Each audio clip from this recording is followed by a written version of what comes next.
Hello साथियों, मैं उमैर फैज़ी आप सभी का आपके अपने ही यूट्यूब चैनल उरूज उर्दू में इस्तकबाल करता हूँ।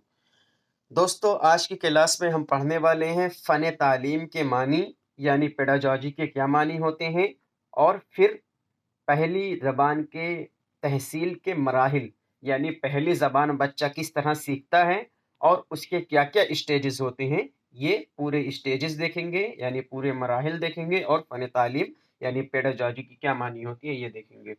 जो अभी-अभी हमसे नए साथी जुड़े हुए हैं, उनको बताते चलें कि जो सीटेट 2025 में होने वाला है, उसका फ्री बैच हमने उर्दू ज़बान के लिए शुरू किया हुआ है, जिसमें आपको मुकम्मल उर्दू ज़बान सिखाई जा रही है, उर्दू ज़बान की तैयारी मुकम्मल कराई जा रही है। इसमें आपको फ्री वीडियोज़ दिए जा रहे हैं, फ्री मॉक टेस्ट दिए जा रहे हैं और फ्री नोट्स दिए जा रहे हैं। फ्री वीडियोज़ आपको यूट्यूब पर ही मिलेगा, मॉक टेस्ट भी आपको यूट्यूब पर मिलेगा और आपको नोट्स यूट्यूब पर नहीं मिलेगी। नोट्स आपको हमारे ग्रुप में ज्वाइन होना पड़ेगा। व्हाट्सएप ग्रुप का लिंक नीचे डिस्क्रिप्शन बॉक्स में दिया हुआ है, उसमें ज्वाइन होके आप हर बैच की फ्री नोट्स पा सकते हैं। तो चलिए बिना टाइम को खराब किए हुए वीडियो को शुरू करते हैं। आज की क्लास देखते हैं क्या है। पेडागॉजी के मानी सबसे पहले देख लेते हैं। पेडागॉजी क्या होती है यानी फन तालीम के क्या मानी होते हैं। पेडागॉजी उर्दू में फ़न तालीम को कहा जाता है। पेडागॉजी को उर्दू में फ़न तालीम को कहा जाता है, यानी फ़न तालीम जो हम लफ्ज़ सुनते हैं, यही है उर्दू का फ़न तालीम और इंग्लिश में इसको पेडागॉजी कहा जाता है। पेडागॉजी किस ज़बान से निकला हुआ है, इसको भी देखेंगे।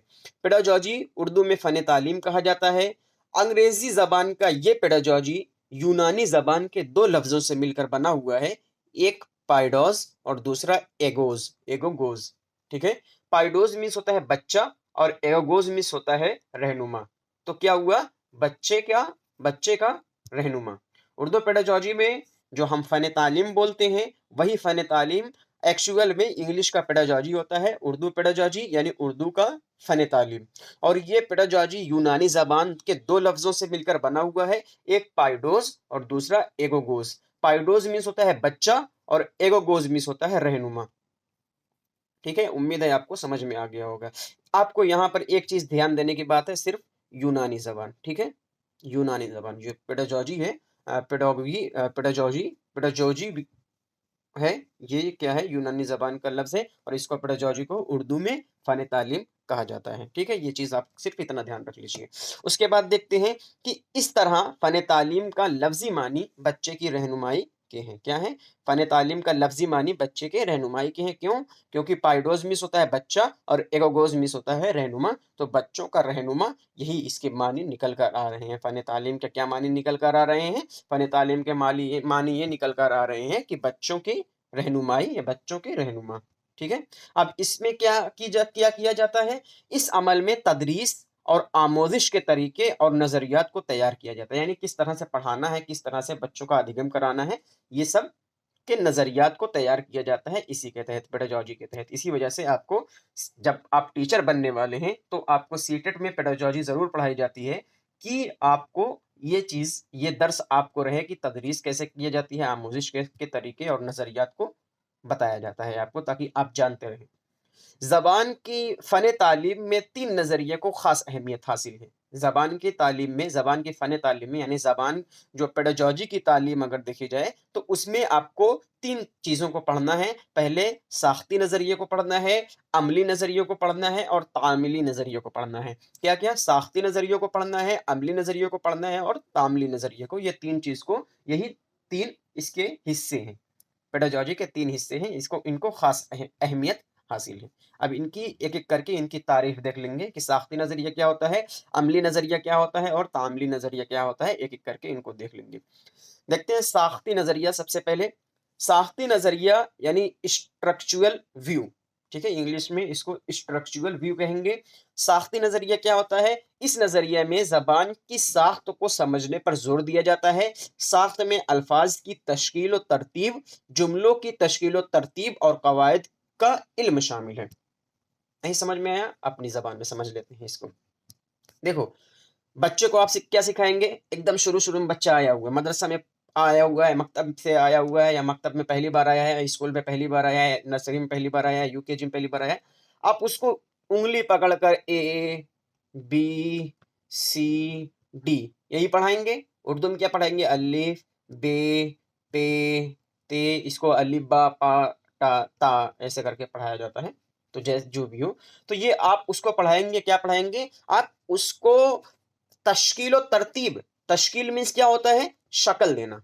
तश्कील मीन्स शक्ल, ठीक है, शक्ल देने को तश्कील कहते हैं। तरतीब यानी तरतीब देना, किस तरह? अलिफ के बाद बे आएगा, बे के बाद पे आएगा, ए के बाद बी आएगा, बी के बाद सी आएगा, और ए कैसे लिखा जाएगा? आप ऐसे करेंगे तब ए लिखा आएगा। ये सब चीज आप बच्चे को बताएंगे। तो यही हो गई तश्कील और तरतीब, यानी आप शक्ल दे रहे हैं और तरतीब बता रहे हैं।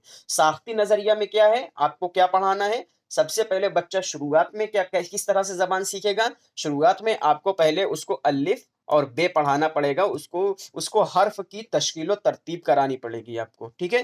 तो क्या है साख्त में? इस साख्त में अल्फाज की तश्कील और तरतीब, जुमलों की तश्कील और तरतीब और कवायद का इल्म शामिल है। यानी पहले नजरिए में क्या है? 3 नजरिए में आप पेडागॉजी पढ़ेंगे। सबसे पहला क्या है? साख्ती नजरिया। साख्ती नजरिए में बच्चों को क्या करना है? उनको तश्कील और तरतीब देना है। और दूसरे नजरिए आप देख लेते हैं, दूसरे नजरिए में क्या शामिल है। दूसरे नजरिए में क्या है? दूसरे नजरिए में अमली नजरिया, यानी जब बच्चा ये जान लेता है कि आपको कि ए बी सी डी किस तरह लिखा जाता है, या ए अलिफ बे पे कैसे लिखा जाता है, ये जब बच्चा जान लिया, तब आपको क्या सिखाना रहता है उसको? तब आपको अमली नजरिया में जबान के इतलाक को ज्यादा अहमियत दी जाती है, यानी बाहर निकालने को, यानी पेश करने को। यानी जबान तलबा मुख्तलिफ सूरत हाल में इस्तेमाल अमली मश्क के जरिए, जैसे मजमून निगारी, खतूत नोशी। अपनी जबान में समझ लेते हैं इसको। अमली नजरिया हो गया। पहले क्या आपने देखा था? साख्ती नजरिया देखा था। अब अमली नजरिया कहने का मतलब ये है, इसको अमली को तोड़ लो, अमल कर लो, ठीक है। अमल, जो चीज वो अमल में ला रहा हो, यानी जो चीज तहरीर में ला रहा हो, ठीक है, तहरीर करके। जैसे मजमून निगारी है, मजमून निगारी में वो अपने दिमाग की बातों को वो सब के सब लेकर आएगा, मजमून में लेकर आएगा। तो मजमून निगारी भी आपको करानी पड़ेगी। इस तरह से भी आपको बच्चों को सिखाना पड़ेगा। यानी मजमून निगारी, जैसे मजमून निगारी 4-5 से या 5 के बाद से शुरू हो जाती है मजमून निगारी, ठीक है। मजमून याद कराया जाता है, मजमून लिखाया जाता है। इसका कहने का मतलब यही है कि जबान को हर तरह से बच्चा सीख ले। पेडागॉजी जो आपको पढ़ाई जा रही है, सिर्फ बच्चों को पालने का ढंग सिखाया जा रहा है, कि आपको एक मदरसा में या एक स्कूल में बच्चों को किस तरह से पालना है, ठीक है, यही बताया जाता है पेडागॉजी में। तो पेडागॉजी जो है वो 3 तरह से अहमियत देती है, 3 पार्ट में बताई जाती है। पहला साख्ती नजरिया होता है, जो जुमलों की तश्कील तरतीब दी जाती है और हर्फ की तश्कील तरतीब दी जाती है। दूसरे वाले में जो जबान वो सीखा हुआ है उसको तहरीर करके लेकर आए, तहरीर करके आपको सिखाना है। और तीसरे वाले में क्या है? तीसरे वाले में समाज में वो सब चीजें को बात करना सिखाना है, तामीलाती नजरिया। तामीली नजरिया, यानी तामीली नजरिया में जबान को समाजी ताल्लुकात को बनाए और कायम रखने का वसीला माना जाता है। यानी इस नजरिया में बाहमी तबादला ख्याल से, यानी बाहमी तबादला ख्याल से इस्तेमाल होने वाले जबान के नमूने पर तवज्जो मरकूज की जाती है। यानी बच्चे को क्या करना है? बाहरी समाज में इंटरेक्टिव बनाना है। यानी ये तामीली नजरिया को क्या बोलेंगे? इंटरेक्टिव व्यू बोलेंगे, ठीक है। इंग्लिश में इसको इंटरेक्टिव व्यू बोलते हैं।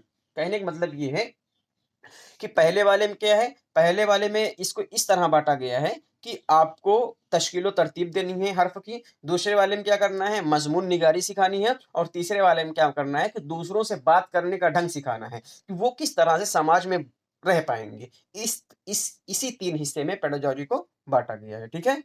उम्मीद है आपको समझ में आ गया होगा पेडागॉजी क्या मानी होते हैं। पाइडोस और एगोगोस, बच्चा और रहनुमा। उसके बाद इसके माने यही होते हैं कि बच्चे की रहनुमाई करना, किस तरह से आप बच्चों की रहनुमाई करेंगे। इसमें 3 हिस्से में पूरे पेडागॉजी को बांट दिया गया है। किसमें? साख्ती नजरिए में, अमली नजरिए में और तामली नजरिए में। साख्ती नजरिए में क्या होता है? आप तश्कील तरतीब करना सिखाएंगे। अमली नजरिए में क्या करेंगे? बच्चा अमल करके सीखेगा। और तामली नजरिए में दूसरों से बात करेगा, इंटरेक्टिव व्यू होगा ये, ठीक है। उम्मीद है आपको ये चीज समझ में आ गई होगी। आगे देखते हैं, आगे बढ़ते हैं। अब देख लेते हैं थोड़ा कि उर्दू फन तालीम के कुछ अहम पॉइंट, उर्दू फन तालीम के कुछ अहम पॉइंट, यानी पेडागॉजी के कुछ अहम पॉइंट क्या क्या है? पेडागॉजी के कुछ अहम पॉइंट। 1963 के ऑफिशियल लैंग्वेज एक्ट के आर्टिकल 343 ए में हिंदी को सरकारी ज़बान का दर्जा हासिल है। ये ये जो आपका यहाँ से यहाँ तक बताया जाएगा ना, इस चीज़ पर आप ध्यान दे दीजिएगा, क्योंकि ये पूरा निचोड़ है, जो आप अभी तक 5 क्लास पढ़कर आए हुए हैं ना, ये उसी का पूरा निचोड़ है, ठीक है?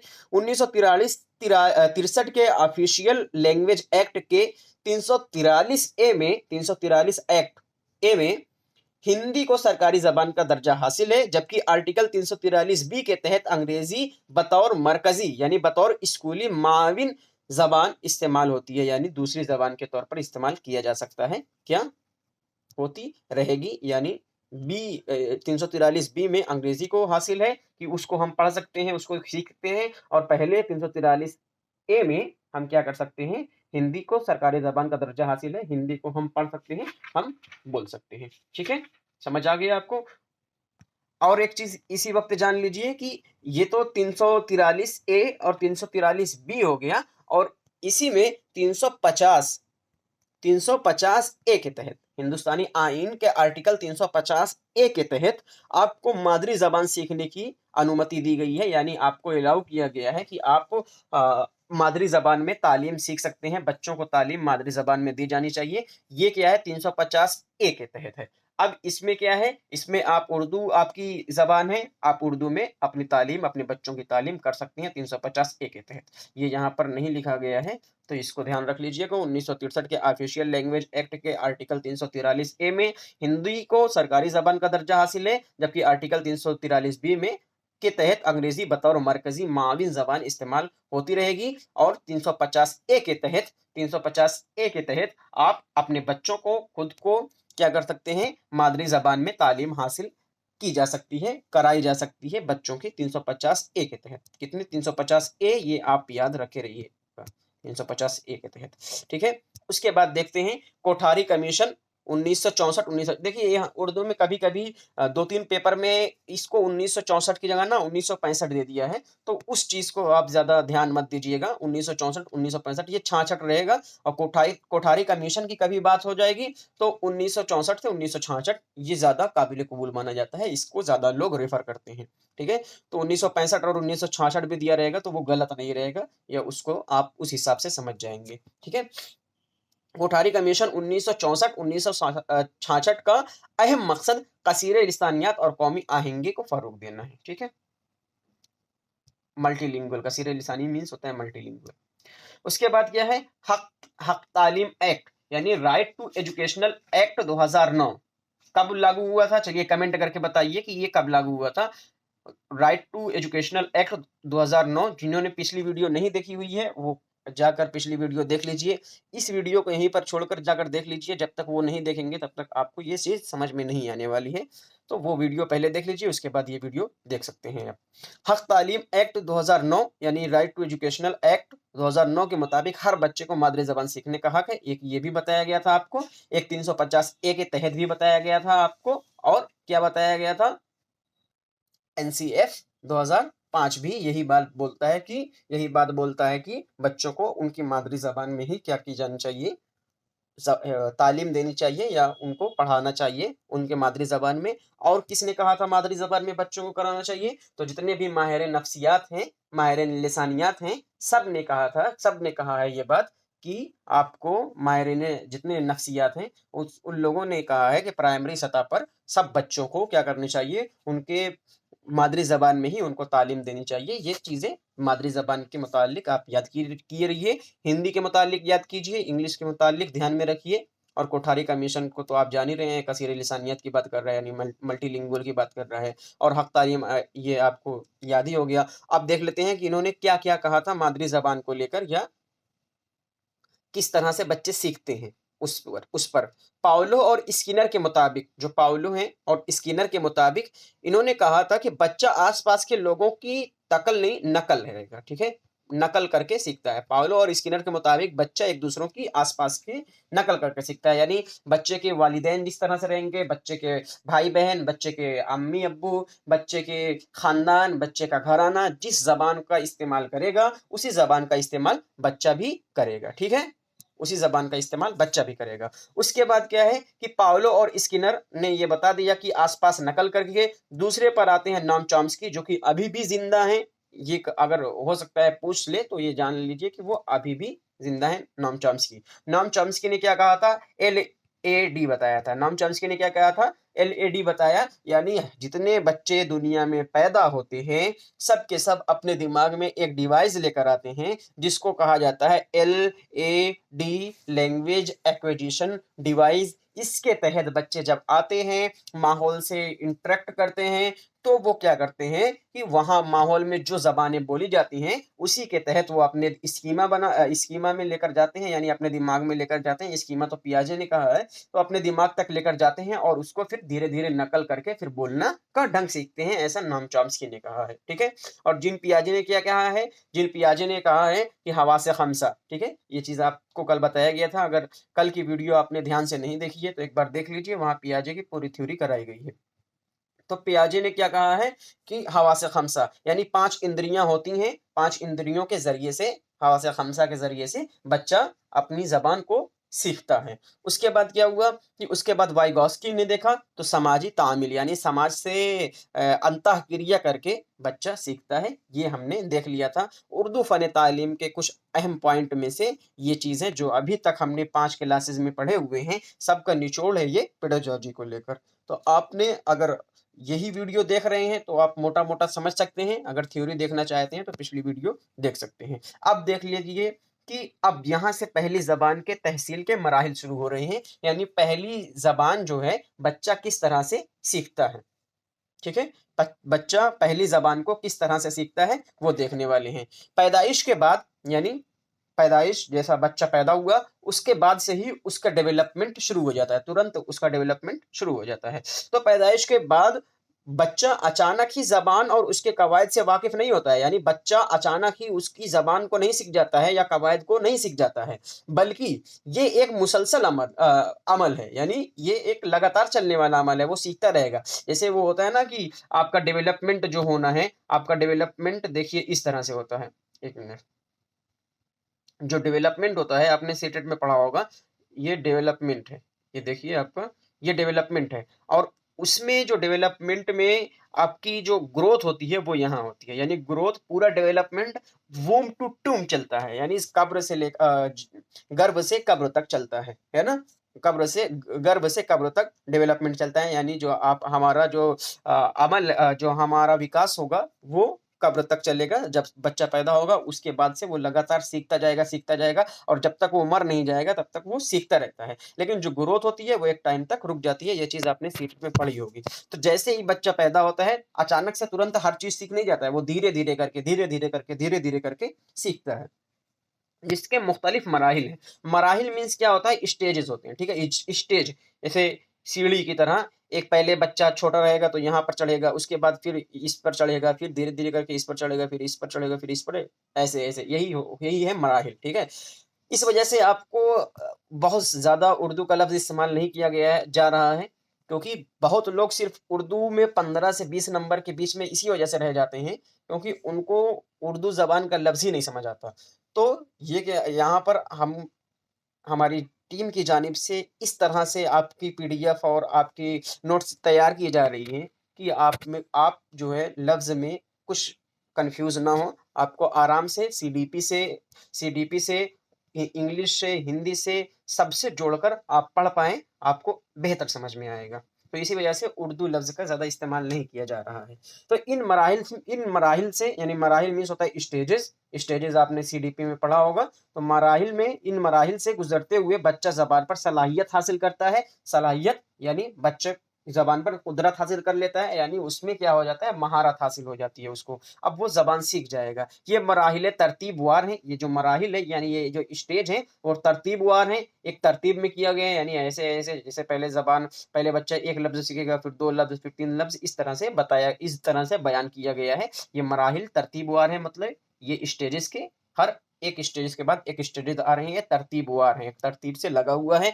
बच्चे मुख्तलिफ उम्र में इस मराहिल से गुजरते हैं, यानी मुख्तलिफ में होता है अलग अलग अलग उम्र में इस मराहिल से यानी इस स्टेज से गुजरते हैं। जैसे इस तरह से समझ लीजिए, बच्चा 1 साल का है तो ज़मीन पर चल रहा है। उसके बाद धीरे-धीरे करके फिर थोड़ा-सा सीढ़ी पर आएगा, फिर इस वाली सीढ़ी पर चढ़ना शुरू करेगा, फिर इस वाले पर, फिर इस वाले पर, फिर इस वाले पर, ऐसे करके चढ़ना शुरू करेगा। तो इस तरह से स्टेजेस बनाए गए हैं, यानी मराहिल बनाए गए हैं और उसमें उसके अपनी ऐज के हिसाब से बच्चा सीखता रहता है और आगे बढ़ता रहता है। ठीक है? अब देखते हैं बोलने से, अब इसके मराहिल देखते हैं, यानी इसके स्टेजेस देखते हैं। तो बोलने से कब्ल का मराहिल या मरहला, यानी जब बच्चा बोलता है उससे पहले, जैसे बच्चा पैदा हुआ है तुरंत बोलने का ढंग सीख नहीं जाएगा कि मुझे दूध चाहिए, ऐसा तो बोलेगा नहीं।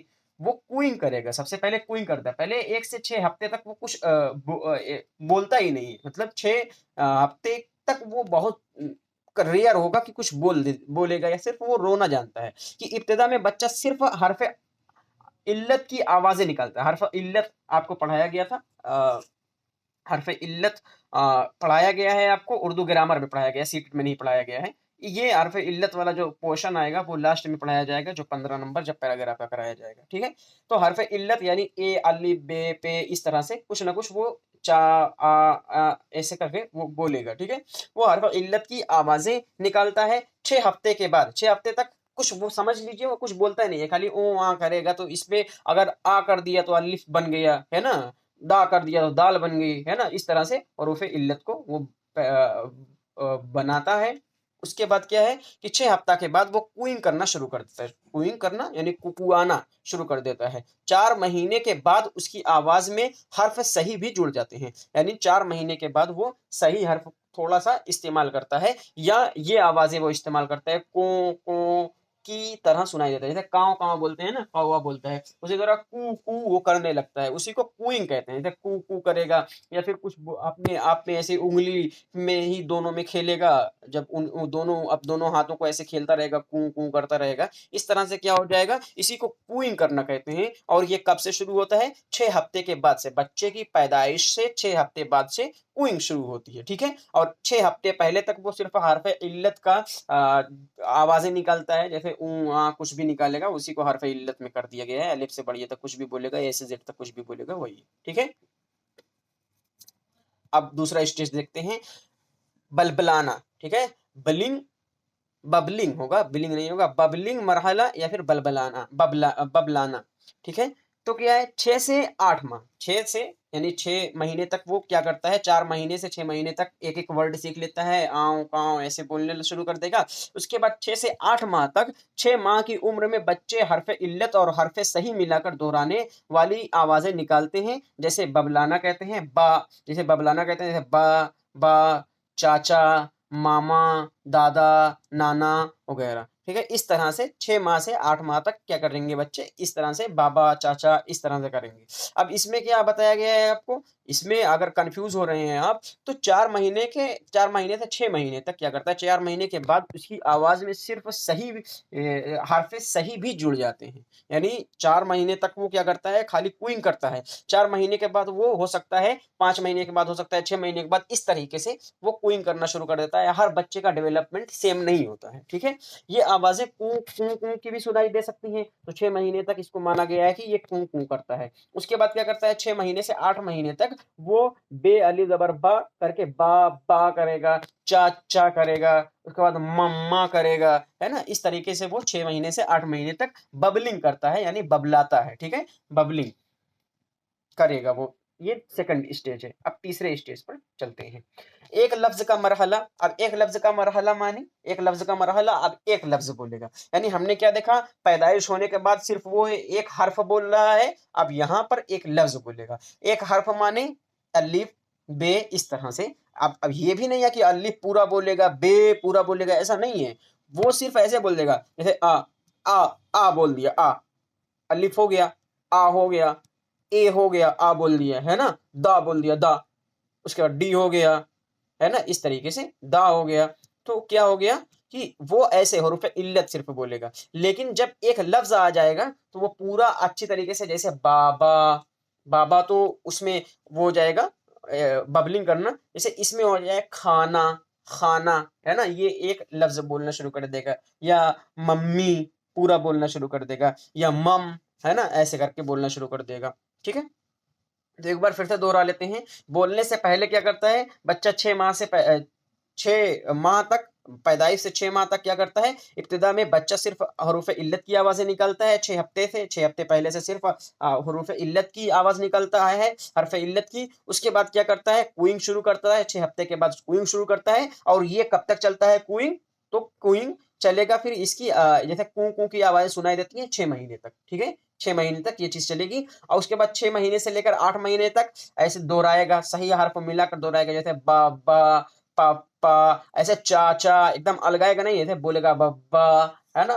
तो बहुत ज्यादा अलग नहीं हो पाएगा, लेकिन पता चलता रहता है कि ये 2 बार यूज करता है, बाबा का, चाचा का, ऐसे 2 बार यूज करेगा। पूरा अच्छी तरह से नहीं बोल पाएगा कि दादा इधर आओ, ऐसे नहीं, दद्दा ऐसे करके बोलना शुरू कर देगा, या दादू इस तरह से बोलना शुरू कर देगा। तो वो क्या है कि अपनी जबान में ही रुक रुक कर बोलेगा, वो बुलंद या बलबलाना करेंगे, ठीक है। उसके बाद क्या है, एक लफ्ज का मरहला शुरू होता है 9 महीने से लेकर 18 महीने तक। 9 महीने से लेकर 18 महीने तक ये होता है। 9 माह की उम्र में बच्चा तकरीबन पहला लफ्ज बोलता है। 9 माह की उम्र में बच्चा तकरीबन पहला लफ्ज बोलता है। अभी ये पहला लफ्ज नहीं है, ये सिर्फ बबलाना है। जैसे अब उसको बोलोगे, अगर दाल बोल दोगे दाल, या फिर बोलो चावल बोल दो चावल, तो वो चावल नहीं बोल पाएगा। क्यों? क्योंकि सिर्फ वो उतना ही जाना है, बाबा, बाबा की गोद में जाना है तो उसको बाबा सिर्फ बोलेगा, मम्मा की गोद में जाना है मम्मा ऐसे करके बोलेगा। तो ये क्या है, उसको लफ्ज नहीं कहेंगे। लेकिन जब लफ्ज शुरू होता है तो वो 9 माह से लेकर 18 माह तक होता है, यानी 1 साल से 1.5 साल की उम्र में इसको बताते हैं, ठीक है। तो पहला लफ्ज बोलता है, और तकरीबन 1 साल की उम्र में ऐसे बहुत से अल्फाज बोलने लगता है। 1 साल की उम्र में इस तरह से, जैसे दाल, चावल, या खाना खाना है ना, इस तरीके से वो बहुत लफ्ज बोलने लगता है, बहुत अल्फाज बोलने लगता है। इस मरहले में एक अकेला लफ्ज ही पूरे जुमले के मानिंद होती है, नुमाइंदगी करता है। यानी वो एक ही लफ्ज बोल देगा, आपको पूरा सेंटेंस समझना है अब उसके एक ही लफ्ज में। जैसे जिसके घर में बच्चे होंगे वो अच्छी तरह समझ पा रहे होंगे। जैसे उनको पानी की जरूरत है तो वो बोलेंगे मम। बस अब आप एक वर्ड बोल दिया मम, एक लफ्ज बोल दिया वो मम। अब आप समझ गए कि अब मेरे बेटे को पानी चाहिए, तो आप पानी उसको प्रोवाइड करा दे रहे हैं, उसको पानी दे दे रहे हैं। तो उसका एक यही लफ्ज ना पूरे सेंटेंस के बराबर होता है, जब वो एक लफ्ज का 9 महीने का होता है, 9 महीने से ऊपर होता है 18 महीने तक, ठीक है। अब इसमें ये भी हो सकता है कोई 1.5 साल में ही, यानी कोई 15 से 17 महीने में ही बोलना शुरू कर दे रहा है, कई लफ्ज इस्तेमाल करना शुरू कर दे रहा है। तो वो अलग चीजें, सब बच्चों का डेवलपमेंट अलग होता है। जो आपको पढ़ना है सिर्फ उतने जो आपकी थ्योरी में दिया गया है, आप थ्योरी समझिए। इस मरहले में एक अकेला लफ्ज ही पूरे जुमले की नुमाइंदगी करता है। यानी मुझे पानी दे दो के बजाय बच्चा सिर्फ बोलेगा पानी या मम। पानी बोलेगा या फिर मम बोलेगा, आप समझ जाएंगे कि उसको पानी की ज़रूरत है, मम मम ऐसा करेगा, आप जान जाएंगे अब मेरे बेटे को पानी की ज़रूरत है। यही एक लफ्ज़ का मरहला है, और ये 9 माह से लेकर 18 माह तक चलता है, ठीक है। अब 2 लफ्ज़, यानी 2 लफ्ज़ कब से बोलेगा, 18 से 24 तक। इस तरह से एक लफ्ज़ कहने का मतलब ये है, इस तरह से उसके दिमाग में तो बहुत अल्फाज आ जाएंगे, बहुत ज़्यादा अल्फाज रहेंगे। जैसे मम हो गया, पप हो गया, है ना, दादू हो गया, ऐसा करके उसके दिमाग में है। लेकिन बोलने के लिए वो सिर्फ एक ही बार में एक ही लफ्ज बोलेगा। बोलने के लिए बात हो रही है, उसकी स्कीमा में कितने अल्फाज हैं वो नहीं बात की जा रही है कि 2 साल तक बच्चा 2000 लफ्ज सीख गया है ना, 2072 लफ्ज सीख गया है। इस तरह से बातें नहीं की गई हैं। वो सिर्फ एक बार में कितना बोल रहा है, ये बातें यहाँ पर की जा रही हैं। वो भी बातें की जाएंगी, आगे की जाएंगी, ठीक है।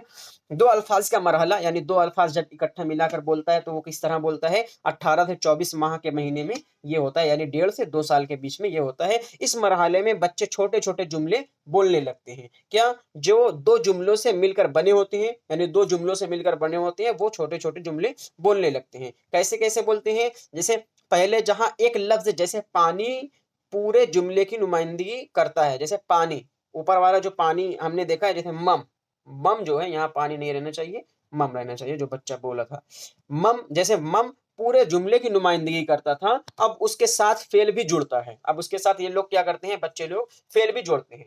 इसमें क्या पढ़ कर रहे हैं हम, वो सिर्फ बोल देगा एक लफ्ज मम, अब मम्मी उसकी समझ जाएगी इसको पानी की जरूरत है।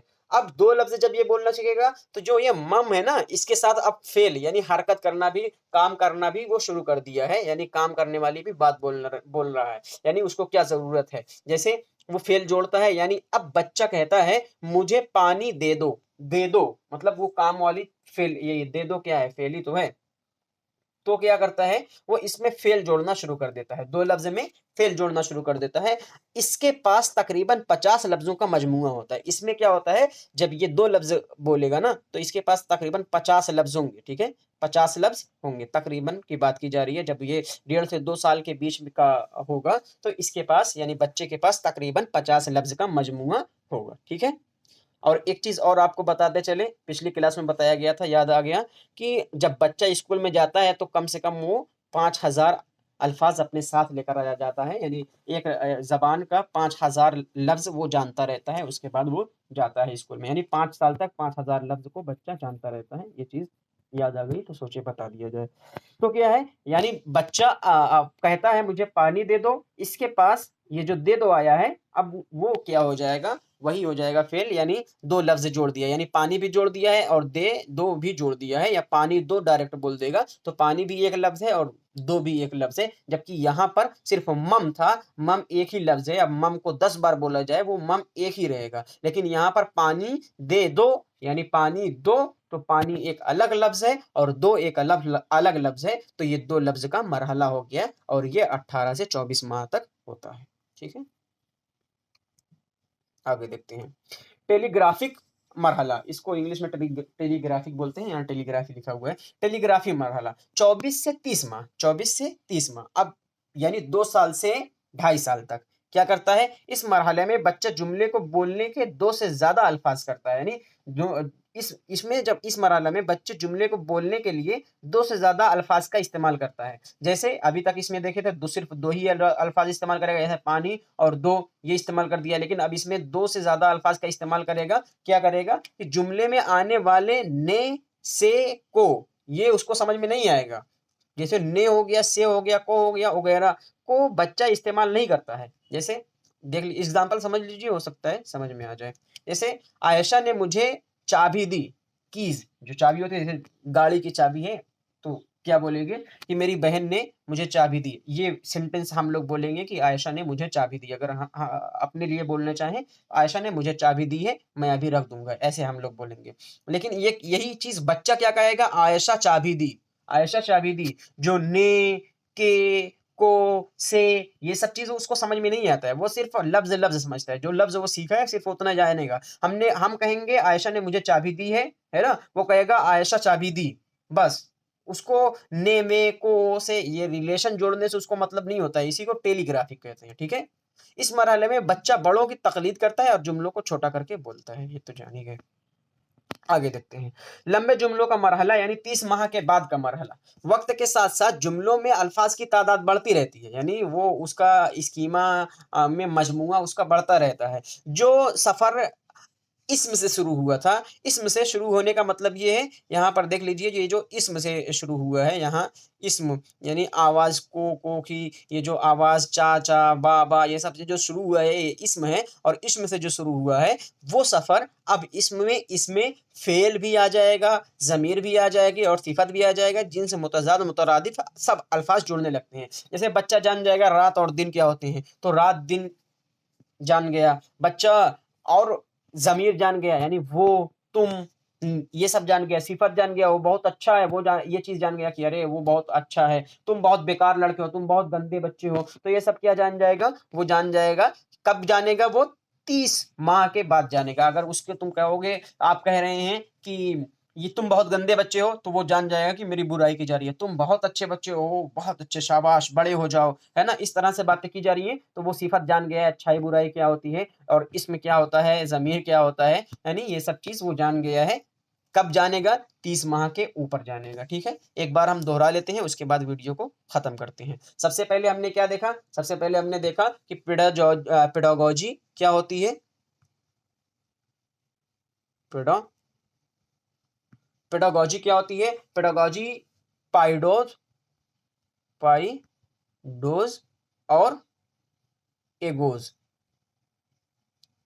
एगोज, ये दोनों से मिलकर बनी हुई है। पाइडोज का मीनिंग क्या होती है, पाइडोज का मानी ये होता है कि बच्चा, एगोज का मीनिंग होता है रहनुमा।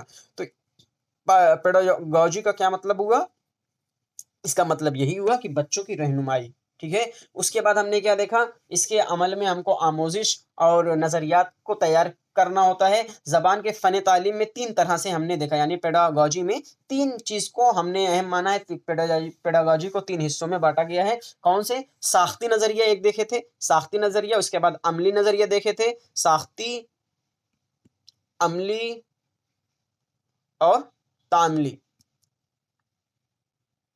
साख्ती क्या होता है? साख्ती यानी हम उसको तरतीब देना सिखाते हैं, तश्कील और तरतीब करते हैं। अमली में क्या होता है? मजमून वाला सिस्टम रहता है, यानी लिखाने वाला सिस्टम रहता है। और तामली में क्या रहेगा? तामली में ये रहेगा कि वो दूसरों से इंटरेक्टिव कैसे, किस तरह से होता है, दूसरों से कैसे बात करता है। उसके बाद उर्दू में फ़न तालीम की कुछ अहम नोट पॉइंट देखे थे फ़न तालीम के, जो हम पढ़ कर आए हैं पिछले 5 क्लास में। जैसे कोठारी कमीशन वाला देखे थे 1963, कोठारी कमीशन 1963 में क्या था? 1963 में लैंग्वेज एक्ट के तहत 1900 कोठारी कमीशन नहीं, 1963 के लैंग्वेज एक्ट के तहत 343 ए में, 343 ए में क्या हो जाएगा? हिंदी सरकारी भाषा हासिल है, हिंदी को सरकारी जबान का हासिल है। जबकि 343 बी में, 343 बी हम इंग्लिश को पढ़ सकते हैं, ये बताया गया था। उसके बाद आया था कोठारी कमीशन 1964, 1963 लैंग्वेज एक्ट रहेगा 1964। 1964 में क्या हुआ था? 1964 और 1966 इसमें बताया गया था आपको कोठारी कमीशन में कि कसीरे लिसानियत बताई गई थी, मल्टीलिंगुअल जिसको बोलते हैं, कसीरे लिसानियत को फरोग देना। ठीक है, कसीरे लिसानियत को फरोग देना है, इसमें बताया गया था। ठीक है। उसके बाद क्या बताया गया था? फिर उसके बाद हक तालीम यानी राइट टू एजुकेशनल एक्ट को बताया गया था, जो 2009 वाला है। 2009 यानी राइट टू 1 अप्रैल, जो अभी आपसे क्वेश्चन किया गया था कि जो राइट टू एजुकेशनल एक्ट वो कब लागू किया गया था, तो 1 अप्रैल को लागू किया गया था। उसका आंसर यही है, आप परेशान मत होइए। ठीक है, 1 अप्रैल को ये लागू किया गया था। 1 अप्रैल 2009 के मुताबिक हर बच्चे को मादरी जबान सीखने का अधिकार है, यानी मादरी जबान सीखने का हक है। एक चीज और देख ले रहे हैं, यहीं पर क्लियर कर दे कि right to educational act 2009, NCF 2005, 350 जो हमारा संविधान है 350 ए, ये सब चीजें क्या बयान करती हैं? ये सब कहती हैं कि बच्चों की तालीम मादरी जबान में होनी चाहिए। ठीक है, मादरी जबान, ये सब के सब बोलेंगी मादरी जबान, ये सब के सब बोलेंगे। 2009, 2005 और 350 ए, ये सब बोलेंगे कि क्या करना है, मादरी जबान में ही बच्चों की तालीम देनी है। उसके बाद हमने देखा था पावलो और स्किनर को, इन्होंने कहा है आसपास, यानी आसपास से लोगों से नकल करके सीखते हैं। उसके बाद नॉम चॉम्स्की थे, उन्होंने कहा है एलएडी। उसके बाद पियाजे थे, तो पियाजो ने कहा है हवा से खमसा, हवा से खमसा उन्होंने कहा है। उसके बाद वाइगॉस्की हैं, वाइगॉस्की ने समाज से इंटरेक्शन, यानी समाज से अंतःक्रिया करके समाजी तामिल से बच्चा जबान सीखता है। उसके बाद हमने क्या देखा था? पहली जबान की तहसील के मराहिल देखे थे। उसमें क्या देखे? उसमें 6 पार्ट होते हैं, 6 हिस्से में इसको बोला गया है। यानी बोलने से पहले वाला एक बयान किया गया है, जो कूइंग है, कूइंग कूइंग को बताया गया है। कूइंग में क्या रहता है? बच्चा 6 हफ्ते तक सिर्फ हरूफ इल्लत बोलता है, आ बा ऐसे करके बोल सकता है, बोले, और वरना कुछ ना बोले, ये भी हो सकता है। और 6 हफ्ते के बाद से और 4 महीने तक वो क्या करता है? कूइंग करता है। 6 हफ्ते से बाद से 4 महीने तक वो कूइंग करता है। उसके बाद क्या करता है? 4 महीने से 6 महीने तक कू कू की आवाज वो निकालना शुरू कर देता है। ठीक है। उसके बाद क्या होता है? उसके बाद हमने ये देखा कि बबलाना 6 महीने से 8 महीने तक वो बा बा करके बबलाता है, बा बा चा चा इस तरह से बातें करता है। उसके बाद हमने क्या देखा कि एक लफ्ज का मरहला शुरू हुआ, तो वो कब से शुरू होता है? 8 महीने से। एक लफ्ज का मरहला 8 महीने से नहीं, 8 महीने तक बबलाना होगा, 9 महीने से ये शुरू होता है। 9 महीने से 18 महीने तक चलता है क्या? एक लफ्ज बोलता है, जैसे मम, पप, इस तरह से बोलेगा। उसके बाद 2 लफ्ज का कब से शुरू हो जाएगा? 2 लफ्ज का 18 से 24 तक रहेगा, 18 से 24 माह तक। अब ये छोटे छोटे जुमले बोलना शुरू कर देगा। जैसे बताया गया था आपको कि पानी के लिए था एक एग्जांपल, पानी उसको चाहिए था, तो सिर्फ वो बोलेगा पानी दो, पानी दो, मुझे पानी दो, ये सब नहीं बोलेगा। या मम दो, ऐसे बोलेगा, मम दो, इसका मतलब उसको पानी चाहिए। ये क्या हो जाएगा? 2 अल्फाज हो जाएगा, 2 अल्फाज का मरहला हो जाएगा। ये 18 से 24 तक 18 से 24 महीने तक चलता है। उसके बाद 24 महीने के बाद से टेलीग्राफिक शुरू हो जाएगा। टेलीग्राफी मरहला 24 से वो 30 तक चलता है। 24 से 30 तक चलता है। इसमें क्या होता है, इसमें दो जुमलों को जोड़ना शुरू कर देता है बच्चा, लेकिन इसको ने, से, को, ये सब चीज़ों को ही पता इसको नहीं रहता है, इसके मानी ये सब नहीं जानता है। जैसे इसमें बताया गया था कि अहमद, वो आयशा ने मुझे चाबी दी, तो वो आयशा चाबी दी सिर्फ बोलेगा, ने हो उसको समझ में नहीं आएगा। उसके बाद हमने क्या देखा था, उसके बाद लंबे जुमले यानी 30 माह से अपर देख लिए थे। 30 माह से ऊपर अगर बात की जाए तो इसमें जो जो चीज़ शुरू में कू कू से शुरू हुई थी, आ बा से शुरू हुई थी, वो अब इसमें हर चीज़ जान जाएगा। फेल भी जान जाएगा, तो सिफत भी जान जाएगा, ज़मीर भी जान जाएगा, वो सब चीज़ जान जाएगा। हर चीज़ 30 माह के ऊपर के बाद वो जान जाएगा। और एक चीज़ और यहाँ यहीं पर ध्यान दीजिए कि जब वो 5 साल का हो जाएगा यानी स्कूल में जाएगा, 5 साल तक ऑलमोस्ट बच्चे स्कूल में जाते हैं, तो वो क्या कर लेगा, 4 महीना 4 दिन कुछ ऐसे करके डेट रहती है, तो वो क्या करेगा बच्चा, उसके पास 5000 अल्फाज का ज़ख़ीरा रहेगा, यानी 5000 लफ्ज़ उसके दिमाग में बैठे रहेंगे, तब वो स्कूल जाएगा। ठीक है? उम्मीद है आपको वीडियो अच्छी लगी हो। देख लेते हैं आगे क्या है।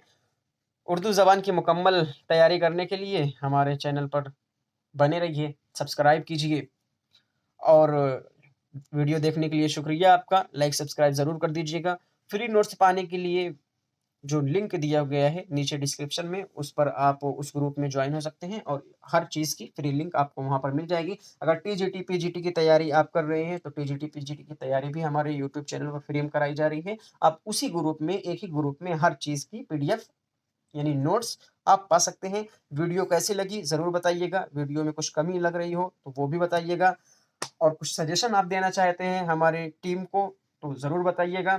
वीडियो को शेयर उन लोगों तक ज़रूर कर दीजिए जो सीटेट जिनका निकल नहीं पा रहा है, या किस वजह से नहीं निकल पा रहा है वो आपको ना पता हो, या फिर आप जानना चाहते हैं, तो कमेंट ज़रूर कीजिएगा। और सीटेट की प्रिपरेशन करने के लिए जितने लोग भी तैयार हैं उर्दू की पोर्शन के लिए, क्योंकि उर्दू फ्री नहीं पढ़ाई जा रही है आपको यूट्यूब पर, तो उन लोगों तक ज़रूर शेयर कर दीजिए ताकि किसी का भला हो जाए। खुश रहिए, शाद रहिए, आबाद रहिए। फिर मिलते हैं अगली वीडियो में, तब तक के लिए खुदा हाफिज़।